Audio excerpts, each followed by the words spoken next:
watch How? this? How? How? How? How? Ew, How do you watch this? Dude, I'm gonna pee my pants.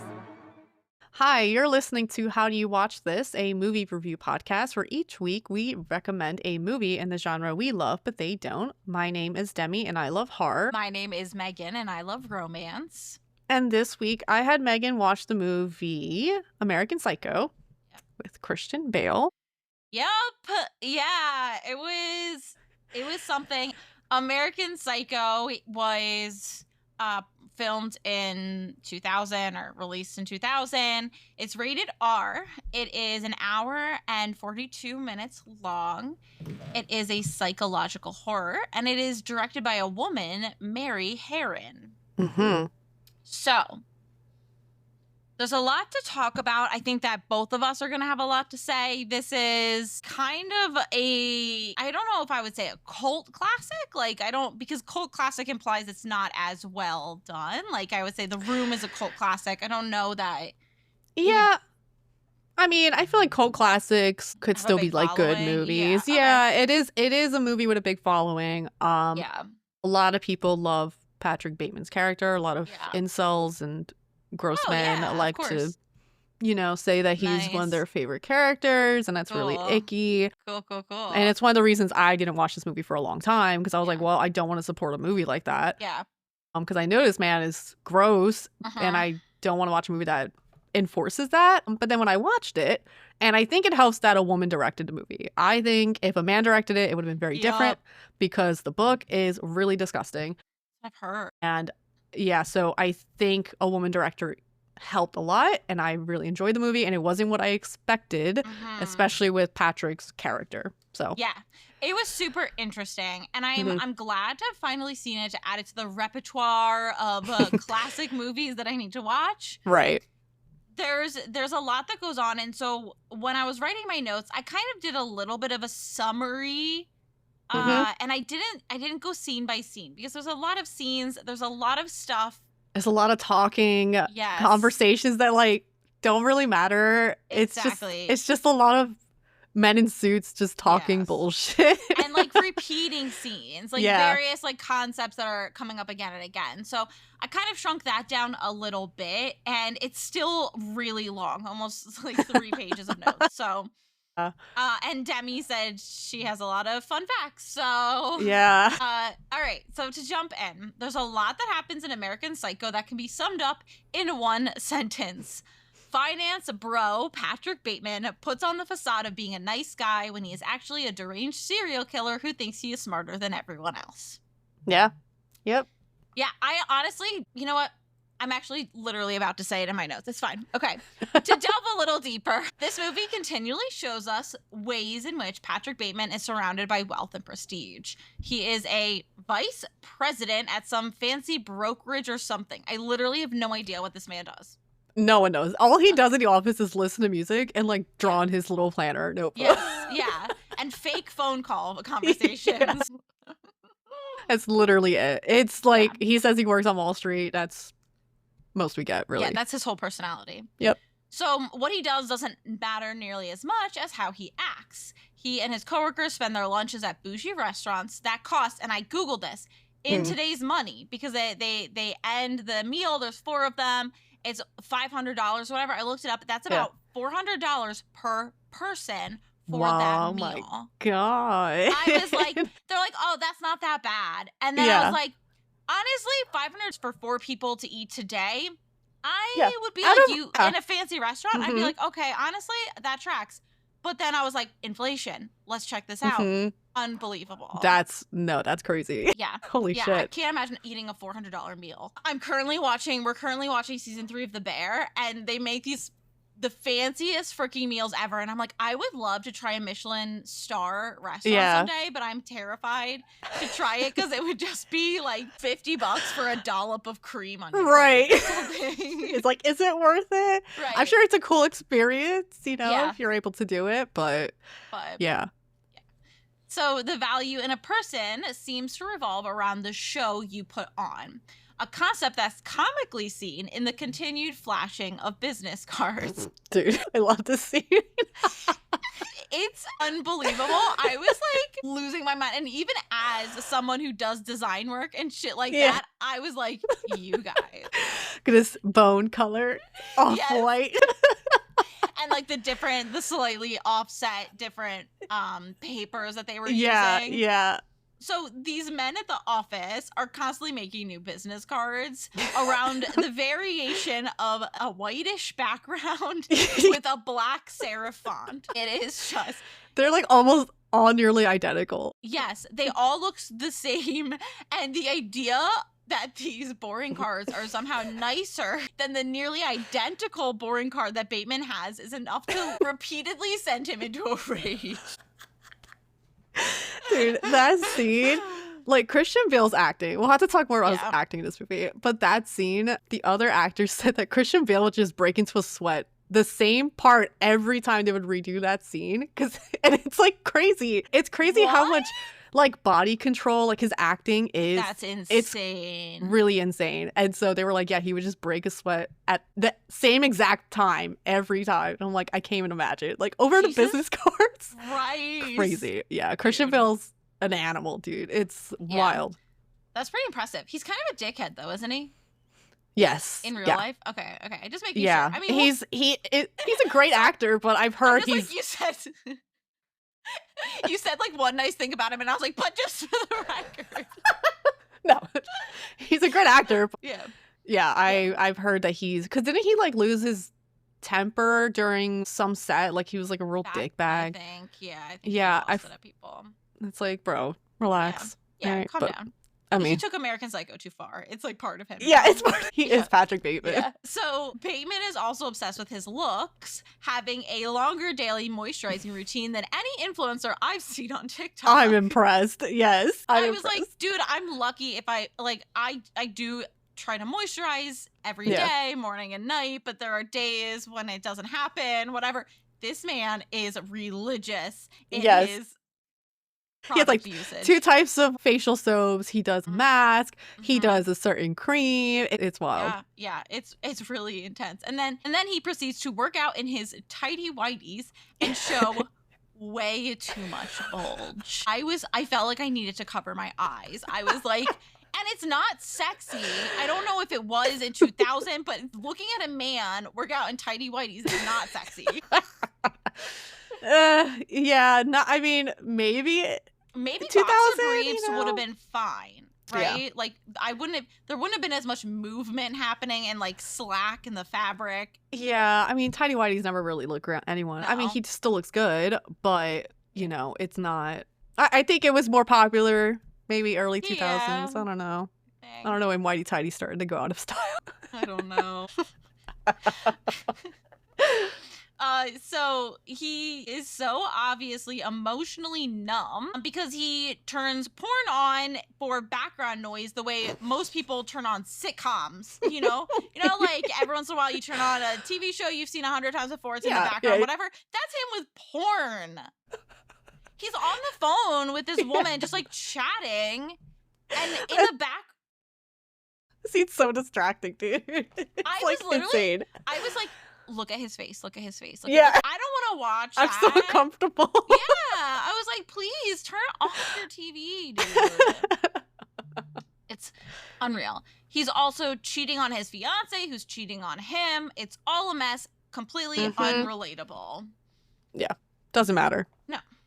So he hints at his psychopathy with strange muttered phrases that are either misinterpreted or go unheard by the people around him. So early on, we see this when he threatens his bartender, saying something about wanting to kill her or drink her blood. Yeah, or something she was like weird. A dumb fucking bitch, and I'm gonna drink your blood. Yeah, exactly. And the music's too loud. Nobody hears it. Nobody calls the cops or whatever. And this happens repeatedly throughout the film for him, where he'll be in a loud area and he'll say something and they'll just like, I think he said at one point, oh, I'm into murders and executions. And someone's like, mergers and acquisitions? Like, God, okay. I mean, I definitely, with my brain, would have been like, murders and executions. Like, I would have heard that, but okay. So we get our first moment of overt violence when Bateman violently kills a homeless man and his doggy. Yeah. And Ruby was watching the television when it happened and listening. And Travis and I looked at each other and both of our faces were in horror. And he was like, Megan. And I was like, I didn't do it. I didn't know. Luckily, it was not seen. It was No, heard though, which I It was hated. heard. It was bad. I do have a proposition though. I Okay. feel like there should be a separate rating on these movies for dogs. That's fair. Yeah. Like, can my dog watch this? Like, am I gonna be traumatized? Yeah, will they Like, be traumatized, exactly. you know? Yeah, she was very distraught hearing those puppy noises. Poor I was like, Ruby. oh my God, yeah. There's also this weird subplot in the movie. Also, I'm sorry, I felt bad for the homeless guy too, who got murdered. Like, yeah, that also sucked. It just got washed over by the fact that he killed a dog. That was, Yeah, no, I felt really, that scene made me so there's sad. no reason for any of it. But anyway, and also, okay, sorry. He also starts off this murder by being like, let me help you, man. I can give you a hand. I'll give you some money, whatever. And the guy's like, oh, thank you so much. Whatever. And then he like stabs him a bunch of times. Yeah, he's like, you smell like fucking shit. Why don't you just get a job? Why don't you just get a job? Right. I'm like, dude, this dude's out of his fucking mind. Right. Yes, absolutely unhinged.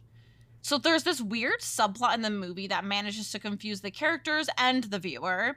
It seems like all these white men are incredibly similar looking and they're constantly being mixed up. Yeah. I was like, how, like, listen, they do look quite similar. I'm not going to Right. lie to you.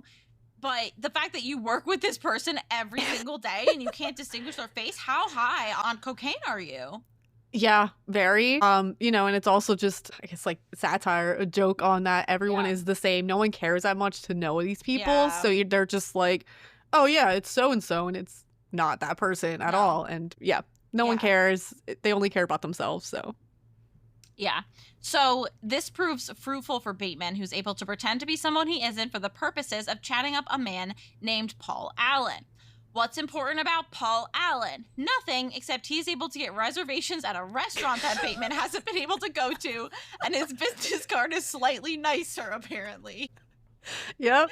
Yeah. It's literally it. Yeah, that's genuinely it. He's like, there's like He's this. the slightly cooler version of Patrick. Yes. He's just fucking pissed about it. Exactly. There's this common theme of this restaurant, like Dorsey or something. Yeah. And he can't get a reservation there, but Paul Allen is like, oh, I can get a reservation there, no problem, whatever. Yeah. And throughout the movie, Bateman tries to get reservations at Dorsey and cannot get it. And so it's obviously The person on the phone just like laughing at him when Right. he tries to make a reservation for the same night. Yeah. So Bateman gets Allen completely wasted. And then this part, I don't know if you know for sure, but I thought Bateman was I got confused about the locations because Bateman seems to have a different apartment.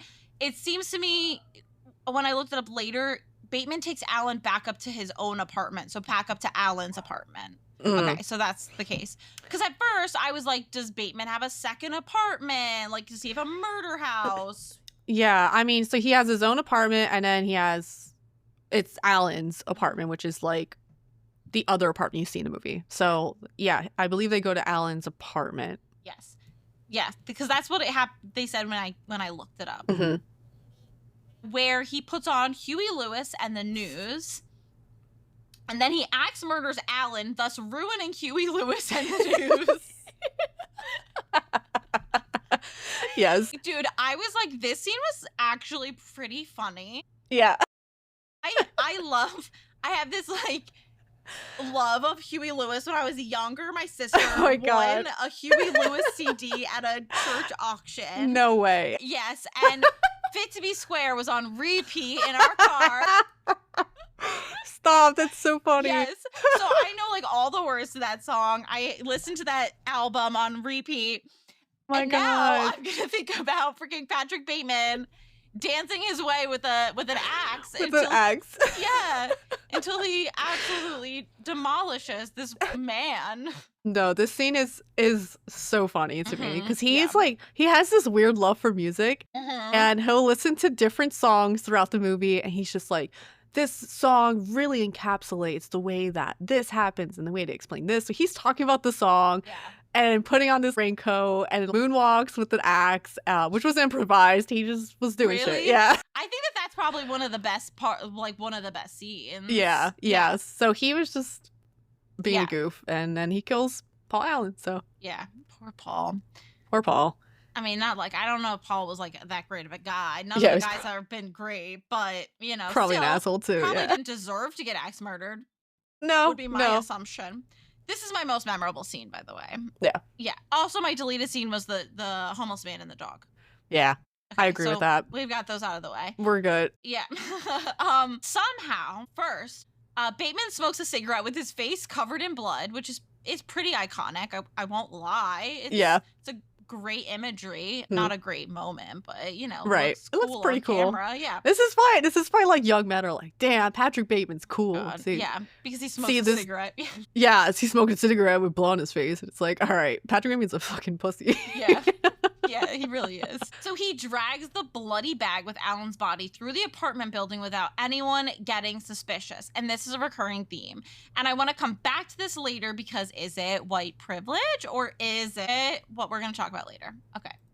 Bateman makes it look like Alan went to London spontaneously, including recording an outgoing message on his answering machine, which is ballsy in a way that I cannot imagine. Yes, I love his someone and then changing their away message. Yeah, I love his impersonation of him though. It was so funny. It was good too. It was pretty solid. Yeah, and this is probably a good point to mention. The movie is set in 1987. So I didn't know that until like way too long in this movie for me to realize. It was genuinely. I'm watching this movie this whole time. I'm like, man, the 2000s were not like this. Like, no one was dressing like this in the 2000s. What the hell? Phones, too, Yeah, the phones, all that stuff. And then all of a sudden, this woman later is talking about meeting Patrick Bateman in 85. And I was like, wait a minute, that doesn't make sense. He's 27. I'm doing math. And then I Googled it, and I was like, oh, of course it said makes sense. Everything makes sense now. This was ridiculous that I even thought otherwise. So... at work the next day, Willem Dafoe shows up as a detective investigating the mysterious disappearance of Paul Allen. Bateman, who it is said is 27 years old, which I believe he was 36 when this movie was filmed. Yeah, I don't know his exact age, but he was definitely older. Because I looked it up because I was like, that man does not look 27. Like, no. He's saying he's 27, which makes me think, I mean, he could be lying, but... I was like, whatever. Anyway, so he's 27 and he has the emotional intelligence of a toddler because he says that he believes Paul is a closet homosexual with a cocaine habit. Okay. This whole, like, scene, he's just saying the weirdest shit. And I'm like, honestly, what is wrong with this man? And I don't know how Willem Dafoe was just like, yeah, he definitely murdered. Yeah, there's literally... I'm suspicious. He's the worst detective the world has ever seen. Yeah. I'm literally like, bro... Yeah. So the next trick up Bateman's sleeve is to bring home a sex worker while pretending to be Paul Allen. I thought this was part of a ploy to make it seem like Paul Allen was alive, but no, it just seems to be a weird fantasy that he has. Yeah. Yep. I was convinced until the end. I was like, there's going to be some way that this carries through. The detective's going to find her and she's going to say she's been with Paul Allen. No. He just says he's Paul Allen. He's he's not smart. This man is not smart. He's just... Yeah, is he Paul Allen? That has to be a theory. Okay, we'll talk about it. He also has another sex worker show up, emphasizing the importance that these women are blonde. I think this comes into play. I think he definitely has an obsession with blonde women. I think it might have to do with his secretary. He films the three of them having sex. He continually discusses fun facts about musicians. Like he's creating an IMDb database of artists. I was like, how do you have so much information? Dude. God. And then during sex, he keeps checking himself out in the mirror and flexing. God. He's like the worst. Right. If those women weren't getting paid, they would for sure just be like, I'm out of here. Absolutely. Yeah. I feel like this dude's out of his mind. Incredibly conceited. He's seriously just like, going to town, staring in a mirror, and looking at himself in the eyes. It's something different. So before he lets the girls leave, he beats them, which I still at this point was convinced had to be connected to this whole Paul Allen creating a false alibi thing. But no, again, he's just a psychopath. Yep. So the classy coworkers and Bateman gather to trash talk women and say, quote, "There are no girls with good personalities." Yeah. And then they go on to say, if a girl has a decent personality or has any talent, it's because she's ugly. That's what men talk about. Yeah, cool. Not much has probably changed. Great. I mean, I hope that for some, not all, but you know, I'm sure there are definitely men who act like this. Yeah. Who think that the especially world is these their type of room. these type of bros, you know, they're like, oh, women nowadays don't have personalities. No. Obviously, men talk in groups. They talk about things like girls talk about things, and obviously not all men think that women don't have personalities. But you know, I do think that there are a lot of men that think that way, and that's why they're having issues finding women. And a lot of men are lonely now because they don't care to know a woman's personality enough. Unreal. I don't know. It's just they're hopeless. It's sad. Let it's them sad rot. for them. Yeah, it's like Nah, fuck them. you know. Okay. Anyway, so at this point in time, also he keeps like quoting serial killers throughout the movie and like being disappointed when people don't get it or think it's enjoyable. He quotes Ed Gein and his horrible, like, wanting to murder women quote. And the guys are just like, dude, what? They're like, okay, we hate women, but that's too far. So at this point, Bateman loses his mind when he sees the business card of Lewis, a guy who I haven't mentioned to this point because there's too many side characters. But his font, first of all, he does like a slightly different like capitalization and lowercasing in the names. He does last name first, then first name, and it seems like it's a little copper toned. So it's just like, whoa, crazy. Really exquisite. Oh my God. So Bateman loses his mind, follows this man into the bathroom, and puts his hands around his neck. Because God forbid he have a slightly creative business card. So this guy takes this opportunity to come on to Bateman, and he's like, I knew you liked me. Like, I've wanted this for so long, blah, blah, blah. Yeah. And Bateman starts to cry. And he washes his gloved hands. Dude, you commit murders and you're fine, but this man is interested in you and you break down? Dude, this scene was, like, it's tied with the business card scene. It just makes me freaking laugh. Because, like, the way his hands are around the guy's neck and the guy, like, puts the glove down a little and kisses his wrist. Dude, I died. Watching the hands with the gloves is just foul. Oh like, bro. God. But unbelievable. Yeah. And I keep saying. Yeah. So obviously he's like homophobic and misogynist and stuff. And like the book, he's a lot worse. Like it's explained more. The movie, it's like very like surface level. So we can talk about book Patrick Bateman a little bit later. Too. Yeah. Because this is unbelievable and comedically stupid. Yes. Who he is as a person. I was like, and then I was like, it would be great if he was secretly gay. And closeted. Like, and I'm just like, I mean, the way he's checking himself out in the mirror. Right. Maybe. There, you know, there's could be some themes there. Yeah. But anyway.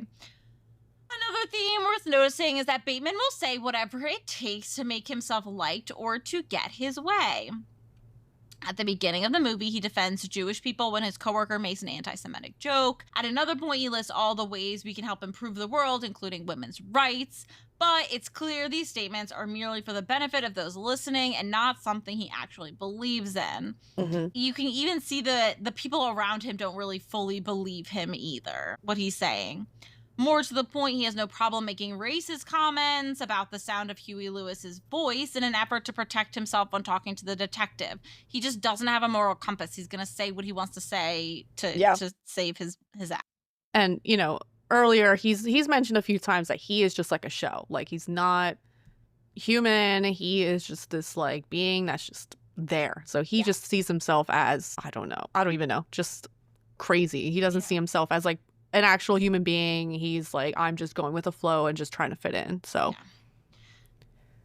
Throughout the movie, Bateman continues to kill blonde women. He Mhm. nearly shoots his secretary in the head with a nail gun, but luckily his fiancee, Reese Witherspoon, calls and he becomes distracted.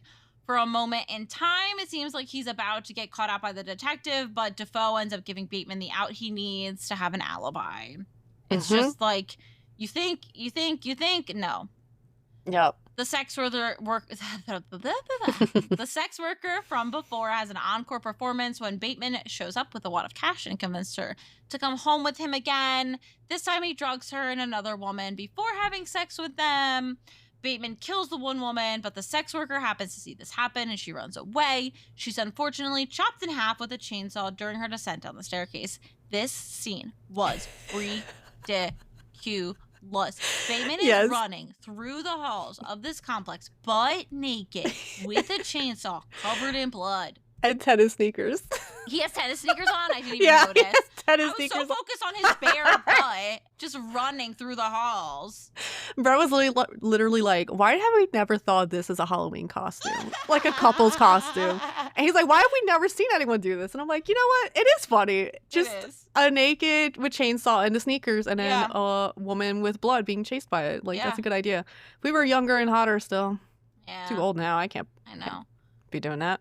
I mean, because I was going to say, you have to find some way to cover the junk. Because you don't want public nudity charges, but at that point we're like a nude bodysuit. Yeah, you're right. You know, there's a solution for every problem. Okay. One great line that keeps being repeated is, quote, "I have to return some videotapes." I love what he says. Dude, it was so funny. Travis and I both like burst out laughing when he said that. It was just like, what are you doing? I have to return some videotapes. I feel like there has to be some reference there, but it also is just this really funny thing that he keeps saying. The script for this movie, I don't know, some of the stuff that is said, especially from him, it could just be like his comedic timing. It's just so good. Yeah, it is good. Things take a turn when Bateman tries to shove a stray cat into an ATM, a scene where Travis genuinely covered Ruby's eyes. Hey, not taking chances for a second. Potential animal murders. No. Thank God a woman stops him. I know. And then he magically produces a gun and shoots her. Then he has a shootout with police, at which point police officers on my street start driving by. And I thought I was having a Jumanji moment. I was like... They're after me. It's like on the screen are the blue and red lights, and outside the front of my house are blue and red lights. I was like, what's happening? Bateman explodes the police car with a single bullet. He calls his lawyer, admits to everything, estimating from 20 to 40 murders. He also admits to cannibalism. Gross. The next day, he goes into the neighboring apartment to check on his stash of dead bodies. It wasn't a neighboring apartment. I think it was just Paul Allen's apartment. Yeah. I think he was hiding all the dead bodies in Paul Allen's apartment, and everything's gone. It's missing. The apartment's for sale, and the woman there is a little suspicious of him. He takes a bunch of pills, calls out of work. His secretary goes into his desk, finds his date book, and sees all the horrifying murder drawings that he has done. At the same time, Bateman goes to a bar, finds his lawyer, who believes the phone call was a prank, and who also has confused Bateman with another dude again. Yeah. When Bateman reassures him, no, I did in fact kill Paul Allen, the lawyer was like, I just had dinner with Paul Allen in London. So the movie ends with us unsure if everything happened in Bateman's mind or if he is the luckiest psychopath alive. Yeah. Yep. That is the conclusion that people, it's either it's all in his head or it all happened, and that no one gives a fuck. Yep. No one cares that all this has happened. White privilege. Yeah. It doesn't matter. Because then at that point it's like, okay, did that guy confuse Paul Allen with someone else? Right. Did he meet with someone else that he thought was Paul Allen and it wasn't Paul Allen? That's what I was thinking. Like, he's there confusing people all the time. We don't know. Yeah. And then my little epiphany before, maybe he is Paul Allen and Paul Allen doesn't really fucking exist. Yeah. And it's a figment of his imagination. Right. I prefer the idea that it was all a dream because it means no one was murdered.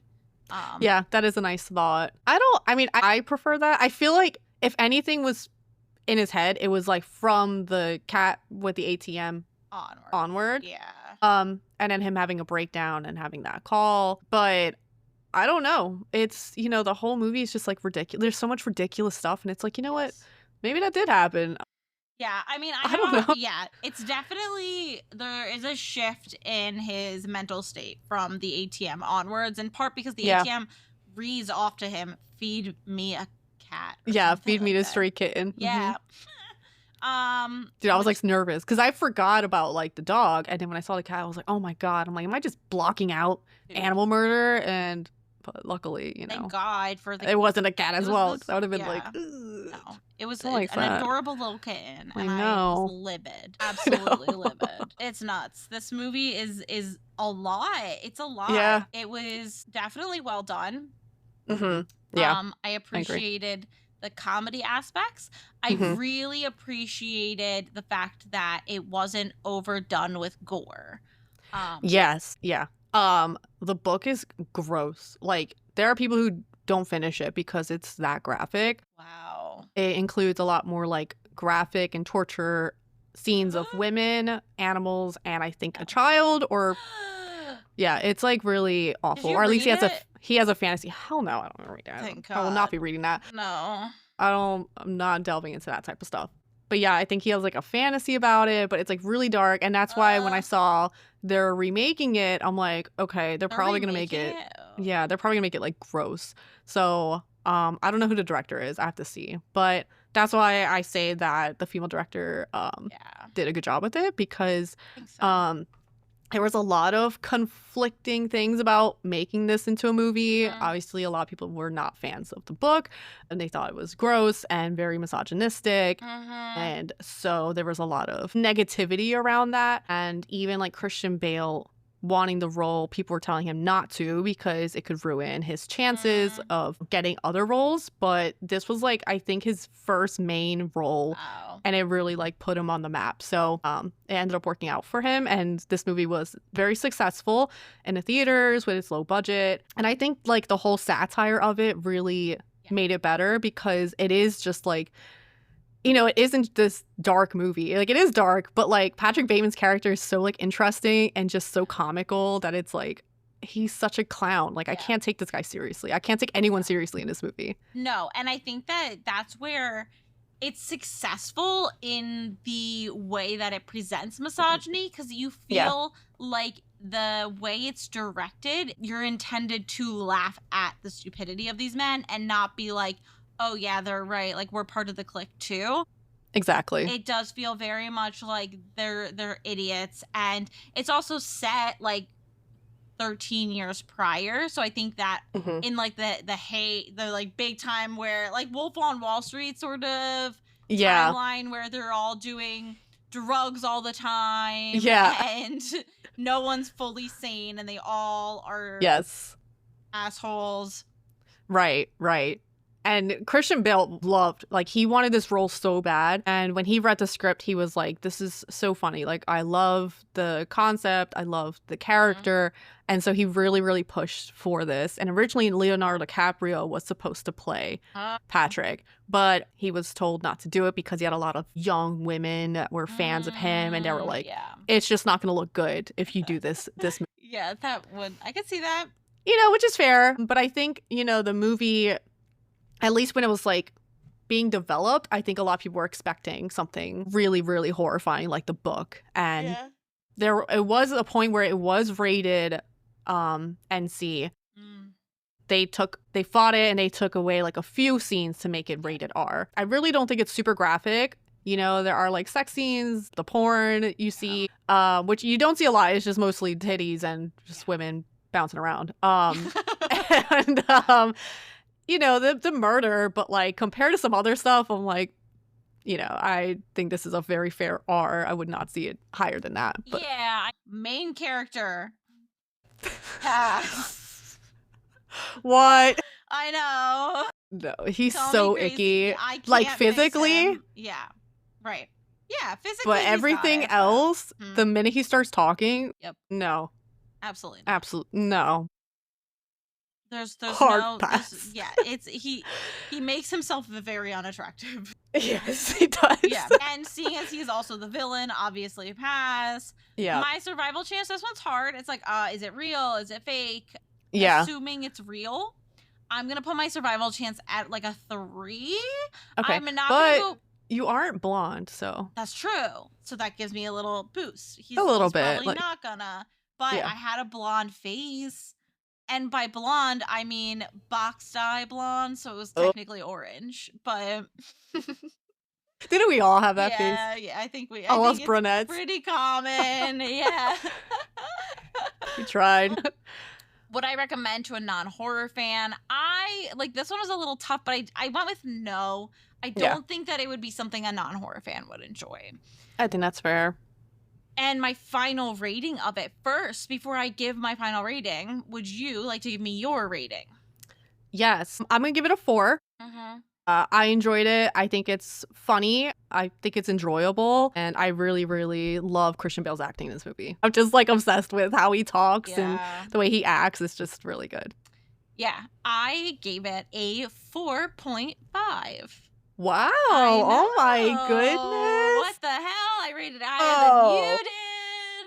Look at us. I know. Our past movies. Growth. Who are we? We're going to have to swap switching personalities. sides.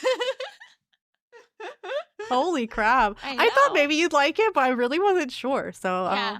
At first, when I was watching it, I was like, this isn't going to be good. This isn't going to be good. Yeah. I'm not going to like this. But it got me. By the end, I think if it had ended with it being very confident and firm, like he got away with all these murders, it would have gotten a lower score. I would not have been thrilled. Leaving that ambiguity, anytime a movie has me thinking about it the next day or the day after that, because I'm like analyzing the film itself, I have to give it a higher rating because they did their job. I'm still thinking about this movie. It didn't lose its significance overnight to me. It's also, it is really well done. I think that it was done well. I think that Christian Bale's acting was good. I think some of the other actors didn't reach his caliber as well, which is, I mean, that's fine. That happens. Yeah. I mean, it also like makes sense in terms of the movie too. Like Patrick is just like a character of himself, you know, like he really just doesn't fit with everyone else. Yeah, I agree.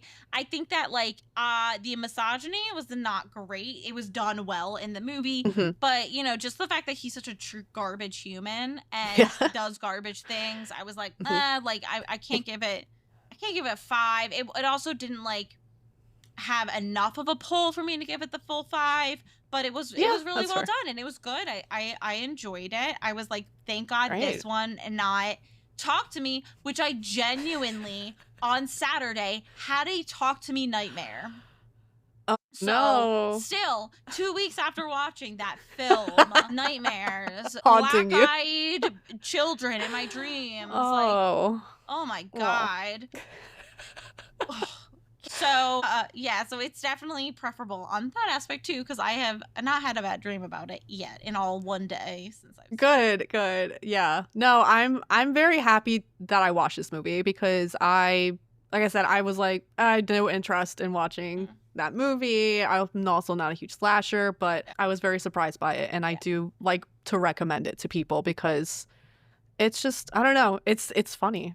Yeah. It's got this, I love the satire of it. And it's just I agree. Different, you know? And I don't like, I wouldn't consider it really a slasher because it's not so gory. It's not like, there's a couple of scenes, but nothing like, there's way worse ones you've given. So. Yeah, no, it's really not that bad. Yeah. And so, like I said, I think the director did a great job adapting this book into a watchable movie that still gets the point across of the book without delving into cannibalism and super graphic scenes. And so God knows how this remake's going to be. Like, I don't even know if I'll end up watching it. I have to do research. I have to know who's behind it. Yeah. But it has to be done well for it to be. I don't know. There's so many films that could be remade and like turned from trash into gold. Why? I'm telling you, there's so many movies with good concepts that were done badly, and it's like, just remake that. Right. I don't know why they always want to remake movies that were done well the first time. That doesn't make sense to me. No, it's because it's like, oh, nostalgia. No. Yeah, It's not even like super old. Like, yeah, it's old, but not that old. You No. know, it's not like it was made in the freaking 70s. No, it's not that old. And I don't know. You see. I just think they're stupid. Like, Everyone is was someone stupid. gonna match Christian Bale's No. insanity? I don't know. That's a really hard thing Yeah. to match up to. Like, he really embodied that role. Like, he was terrifying. So Right. I don't even know if someone will be able to match No. that energy. I mean, look at Dirty Dancing. It's yep. You know, there was. I blacked that remake out. You know, I forgot that happened, and I watched it. Foul. I know. That movie was foul. Yeah, I know. It So bad. has its own locked box in my mind. You know, like that you can go in there. It's just it makes me mad, and Yeah. I don't know. The age of remakes is so annoying because they're not doing it right. No, You know, it's that's like you the said. thing. Just so many movies they could remake, and they're just remaking the wrong ones. Exactly. So, but anyway, on to our facts. Yeah, fun facts. Let's hear them. All right. So the biggest cost of the film was actually getting the rights to different songs throughout the movie. Oh my god. Whitney Houston refused to have her song in a movie because at one point he's talking about Yeah. her album and Yeah. Oh my god. I'm not So, surprised. I yeah. don't think I would want my music being shown either. It's very fair. Yeah. And another thing they had issues with were different designer labels during production. So they actually had a bunch of real designer clothing and items in the movies. And so the one suit company, Cerruti, that's pronounced right. Yeah. And they allowed Christian Bale to wear their clothes, but not when the character's killing anyone. So that was their thing. Wow. Rolex agreed to let anyone in the film wear their watches except for Bateman. So in the book, he has a famous line that says, "Don't touch the Rolex." But in the movie, he says, "Don't touch the watch." My god. And then Calvin Klein was supposed to be the underwear for the movie, but they backed out. So they had to get a different company, Perry Ellis. And then the final thing is that the bag that he used to carry the corpse out. So originally it was supposed to be Comme des Garçons or whatever. I don't even know these brands. That's how rich and wealthy they are. So instead, Jean-Paul Gaultier was used for the bag. So they were like real things, but it's just like so funny. Like that's really funny to me because I also like, I don't know, I don't know many people who would be turned off by like what someone wore in a movie one time, but Right. It's maybe there are. I don't know. Maybe, how yeah. many people watching this movie can afford to buy that stuff? Right. This is like really, really expensive stuff. And so like, I don't know. I do think at the time it was very like taboo, and it's like, oh, like a murderer's wearing the Rolex. We don't want murderers wearing Rolex, but it probably would have done well with marketing. Right. People are like, oh, Patrick Bateman is Apparently. wearing Rolex. I want a Apparently. Rolex watch. Ugh. So, but whatever. They probably couldn't afford it. Fucking losers. So Christian Bale followed the same morning routine as Patrick Bateman during the Wow. filming. So good for him. So Christian Bale obviously spoke with an American accent during the movie and offset at all times. At the rap party, he began to speak in his native British accent, and the crew thought he was speaking for like another movie, like practicing. They didn't realize that his American accent was fake, which is very fair because it's like, what's his name? Andrew Lincoln from The Walking Dead. Yeah. Hearing his British accent, I'm like, what? Yeah. Or Tom Holland, it's like, Yeah, so whenever you have one of those famous actors who is in films as an American, then you're like, wait a minute. it's like, oh, this are you isn't doing? right. I don't like this. So the author of the book American Psycho, his name's Bret Easton Ellis, and Christian Bale insisted on getting the author's approval for his portrayal. So he arranged a meeting with the author. And so Bale showed up like dressed as Bateman, introducing himself as Patrick Bateman. And the author, after 10 minutes, told him to stop because he was scared. So it was like the single most creepiest moment of his life. And I can imagine, like, can you imagine trying to communicate with like Patrick Bateman? So No, that's really funny. That's so funny. Oh my God. A vast majority of the dialogue in the movie is taken word for word by, in the novel. In the book, yeah. The book goes over a span of 2 years, whereas the movie is like a few months. And like I said earlier, people warned Christian Bale that this would be career suicide, and it turned out to be the opposite. So this was able to shift his career from supporting roles to leading man status and getting the role as Batman and then the Terminator franchises. So having so much faith in the film, he actually turned down other roles and auditions for 9 months, hoping to get this role, and it paid off. So this is a weird one. Okay. Most of this is like from the commentary from the movie. The director and Christian Bale watched some X-rated tapes to get inspiration for this scene with the prostitutes, and the director said Christian Bale would draw stick figures of the positions that he think would be best for the scene. No! And I'm like, oh my god, I can't even imagine just sitting there watching. It's like, oh, I could try this. This looks good. No, absolutely not. I'm so sorry. No. I don't want anything that much. I don't want anything that much. Just use our imagination, you know? No. Go with the flow. So Bateman is taken from the name Norman Bates from the movie Psycho. So Travis and I were talking about that. We were like, he was like, is this based on Psycho? And I was like, I don't know that it's based on Psycho. I think maybe there's some like connections, especially with his name. Yeah.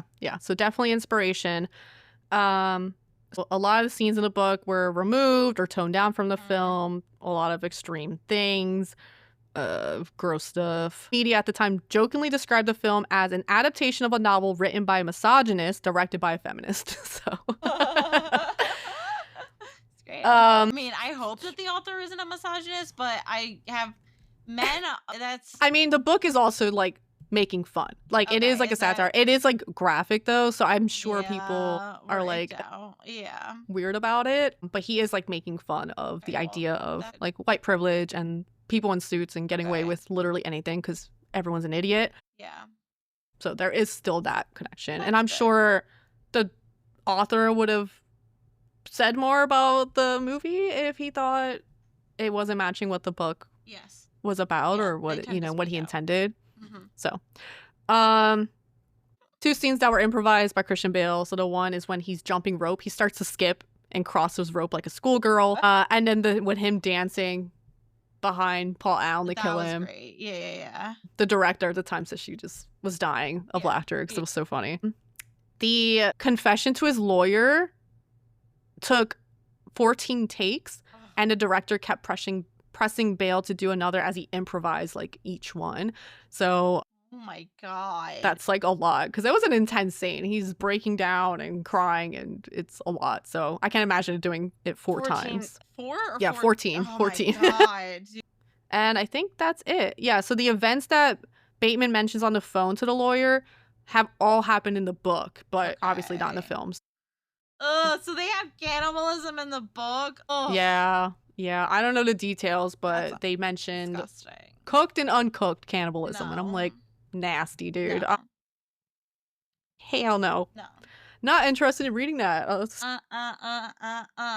thank you. I'm good. No, I'm good. Yep. So, but anyway, that is American Psycho. American Psycho, man. I feel like I said the word ridiculous, unbelievable, unreal so many times. It was. It's a good words. Yeah. You know? Great descriptors of a horror film. Okay, so I am keeping with the more lighthearted theme that Demi has started, and I am giving her the movie Hitch to watch, which is a 2005 classic. Hitch has Will Smith in it, and it is about the love doctor, Alex Hitchens, who guarantees he can help any man date the woman of his dreams. He starts working with this really nerdy guy named Albert, who is played by Kevin James, and he helps to set him up with this like very, very stunning woman named Allegra.